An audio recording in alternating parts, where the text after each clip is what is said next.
홍콩 다음으로 아시안컵 출전국 중 최약체로 꼽혔던 인도네시아가 신태용의 승리에 열광하고 있습니다. 기대를 모았던 김판곤 감독의 말레이시아는 2패로 조별리그 탈락이 확정됐고 이 여세는 인도네시아에게 옮겨붙는 모양새입니다. 인도네시아가 조별리그에서 라이벌 베트남을 상대로 귀중한 1승을 챙겨 아시안컵 16강 토너먼트 진출 희망의 발판을 마련하면서 대통령까지 공개적으로 축하 메시지를 내놨고 인도네시아 축구협회로부터 포상금까지 받게 되며 그간 서름을 씻어내고 있는 상황입니다. 반면 베트남의 분위기는 우울한데요. 박항서 감독 이후 트루시에의 체계적인 공격 축구 이식 작업이 실패로 끝나며 인내해왔던 베트남 팬들 분위기는 확 바뀌었습니다. 지금부터 이 내용 좀 더 자세히 알아보도록 하겠습니다. 신태용 감독이 이끄는 인도네시아 남자 축구대표팀은 지난 19일 베트남과의 아시안컵 조별리그 D조 2차전에서 1대0으로 이겼습니다. 이번 대회 첫 승을 라이벌 베트남을 상대로 거둔 것인데요. 인도네시아는 전반 39분 인도네시아 공격수 라파엘 스트라윅이 후방에서 날아온 롱패스를 받아 페널티 박스 안으로 침투했습니다. 이때 베트남 수비수 응우엔 탄 빈이 스트라윅과 경합 과정에서 탄 빈이 스트라윅 유니폼을 잡아 끌어당기는 반칙을 범했습니다. 이 장면을 바로 앞에서 지켜본 주심은 지체 없이 인도네시아의 페널티킥을 선언했습니다. 신태용 감독은 키커로 나설 선수를 지명해 내보냈는데요. 키커로 나선 건 지난 시즌까지 K리그의 전남 드래곤즈에서 뛰었던 아스나위 망쿠알람 바하르였습니다. 아스나위는 침착하게 왼쪽 골대 상단에 꽂히는 정확한 슈팅으로 베트남의 골망을 흔들었습니다. 신태용 감독의 생각이 맞아떨어지는 순간이었습니다. 이후 인도네시아는 베트남의 파상 공세를 6탄 방어로 막아냈고 이 한 골의 리드를 지켜내 1대0 승리의 기쁨을 만끽했습니다. 수비만에서는 이길 수 없다던 트루시의 베트남은 동점을 만들기 위해 연신 인도네시아 골문을 두드렸지만 득점에 실패했습니다. 인도네시아 매체 안트라는 조코 위도도 대통령이 축구대표팀이 아시안컵에서 베트남을 거둔 승리를 칭찬했다며 조코 위도도 대통령은 밤 늦게까지 축구대표팀 경기를 봤다고 밝혔다. 인도네시아 팀의 좋은 플레이를 칭찬했다고 보도했습니다. 또 조코 위도도 대통령이 인도네시아 선수들은 매우 훌륭하고 경기력도 매우 좋았다라고 얘기한 부분을 덧붙여 전했습니다. 또 다른 인도네시아 매체 콤파스도 인도네시아 축구대표팀이 베트남을 고통스럽게 만들었다. 필립 트루시의 감독이 이끄는 베트남은 여행 가방을 챙겨 더 빨리 귀국하게 됐다며 인도네시아의 선전과 베트남의 조별리그 탈락 소식에 기쁨을 드러냈습니다. 인도네시아가 AFC 아시안컵 본선 무대를 밟은 것은 무려 17년 만입니다. 인도네시아는 개최국 자격으로 출전했던 2007년 대회 이후 아시안컵 예선 통과에 실패해왔습니다. 2019년 신태용 감독이 지휘봉을 맡은 인도네시아는 2023 아시안컵 3차 예선에서 쿠웨이트와 네팔을 완파하며 본선 진출에 성공했습니다. 인도네시아는 지난 15일 이라크와의 조별리그 D조 1차전에서 1대3으로 지면서 조별리그 통과가 쉽지 않아 보였지만 저력을 발휘했습니다. 베트남을 무너뜨리고 승점 3점을 확보해 16강 진출에 9분응선을 넘은 상황입니다. 오는 24일 일본전에서 자이언트 킬링에 도전하게 되는데요. 객관적인 전력만 놓고 본다면 일본이 인도네시아보다 압도적인 우위입니다.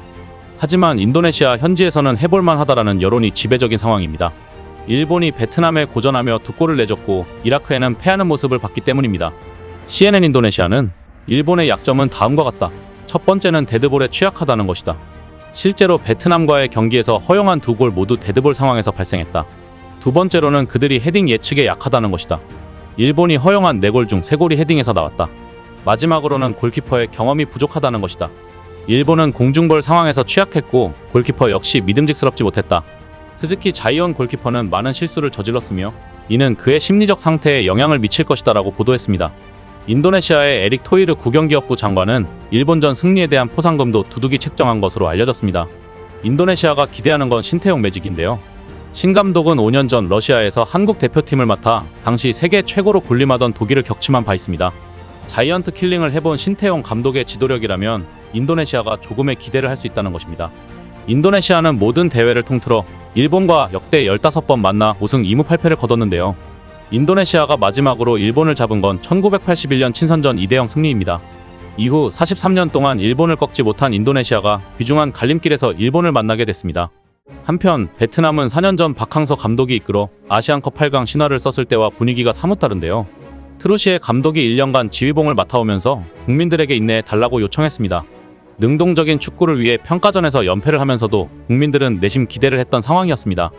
본선 경기에서는 다를 것이라던 트루시의 감독의 자신감은 16강 조기 탈락과 함께 그대로 추락했습니다. 일본전에서 졌지만 잘 싸웠다고 위로했던 여론도 불과 며칠 사이에 완전히 바뀌었는데요. 전술과 선수 기용에 있어서 베트남 언론으로부터 십자포화를 받게 된 상황입니다. 베트남이 인도네시아에게 무릎을 꿇은 건 7년 만의 일인데요. 베트남 매체 VOV는 트루시에 감독의 전술과 용병술에 문제가 있었다고 분석했습니다. 인도네시아를 상대로 공을 컨트롤하는 플레이에 실패했고 선수 배치 역시 효과적이지 못했다고 지적했습니다. VOV는 이와 함께 베트남이 아시안컵을 앞두고 주축 선수들이 심각한 부상을 입었기 때문에 모든 책임을 트루시에 감독에게 돌리기는 어렵지만 트루시에 감독은 자신의 철학, 선수 기용법을 다시 생각해야 한다며 베트남이 2026 북중미 4개국 월드컵 아시아 지역 2차 예선에서 인도네시아에게 패해 탈락한다면 대다수의 팬들이 트루시에가 경질되길 바란다는 예언이 현실이 될 수 있다고 꼬집었습니다. 또 다른 베트남 매체 비엔남넷도 베트남의 패배는 응우엔 탄 빈의 실수에서 나왔지만 전체적인 평가는 트루시에가 잘못했고 가장 높은 책임이 있다며 트루시에 감독 비판에 가세했습니다. 박항서 감독이 만들어 놓았던 베트남의 지위가 한순간에 와르르 무너지는 형국인데요. 박항서 감독 당시 베트남은 피파 랭킹을 100위권으로 급속도로 올려놨지만 6년 만에 100위권 밖으로 밀려날 상황입니다. 카타르 대회 전 베트남은 1235.58점으로 피파 랭킹 94위를 기록했는데요. 피파에 따르면 베트남은 일본에 2대4로 패하면서 6.47점, 인도네시아에 0대1로 패하면서 23.26점을 감점하게 됐습니다. 현재 베트남은 1205.85점으로 아슬아슬하게 99위로 떨어진 상황입니다. 마지막 이라크와의 경기에서 패할 경우 베트남은 11.33점을 잃게 돼 100위권 밖으로 밀려나게 됩니다. 현재 베트남은 박항서 감독 부임 이후 2018년 11월 29일부터 1881일 연속 100위권 안에 들었고 2017년 12월 21일 이후 2224일 연속 동남아시아 1위를 차지해왔습니다. 사실 현재 실력으론 100위가 아니라 136위로 다시 돌아가야 맞는 실력이 된 것입니다. 이런 상황에 베트남 축구 팬들은 거침없는 발언으로 성토하고 나섰는데요. 팬들은 트루시에를 언제까지 참을 것인가? 일부 팬들은 일본과의 경기 후 모두 트루시에에게 사과하라고 요구하기도 했다. 이제 어쩔 거냐? 많은 박항서 감독의 안티들은 트루시에가 성공을 가져올 거라고 말하며 박 감독은 운이 좋은 거라 말했다. 왜 그렇게 오랫동안 운이 좋았을까? 박 감독 시절 밀리는 상황에도 불구하고 그의 공격은 극도로 날카로웠다. 이번 경기를 보면 자기 진영에서 압박을 받고 있다. 골키퍼와 패스를 주고받으며 공을 빼앗기는 상황인데 상대가 다시 크로스를 올릴까 두려워하는 것을 봤다. 공을 잡는 철학이 무엇인지 모르겠다. 트루시에는 베트남 감독 자리에서 물러나는데 동의합니다. 매우 실망스럽네요.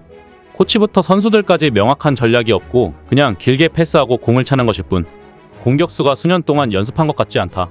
모두가 충격을 받았겠지만 난 정상이라고 느낀다. 모두가 다시 침착하게 생각해봐야 할 거다. 우리는 잘못된 방향으로 가고 있다. 이제 문제의 본질을 확인했나? 박 감독 시절 우리는 수비적인 역습을 펼치며 많은 성과를 거두었다. 그가 운이 좋아서 잘 플레이했고 승리했다는 망상을 버려야 한다.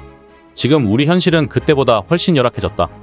나는 트루시에가 정말 나쁜 대체자라는 것을 인정한다. 박 감독 시절에는 교체가 일어날 때마다 5분 뒤에는 우리 팀에 유리한 변화가 일어났다. 아, 폭풍우가 몰아쳤던 분주한 시간, 거리의 환희에 찬 밤이 기억납니다.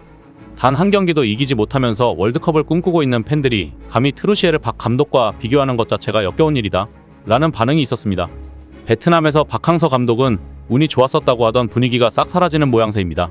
이제 갈 길 잃은 베트남 축구는 박 감독을 다시 부르고 싶어 언론 플레이까지 하는 상황인데요. 정말 모시고 싶으면 100억 제시해서 모시길 간절히 바랍니다. 이상 시온TV였습니다.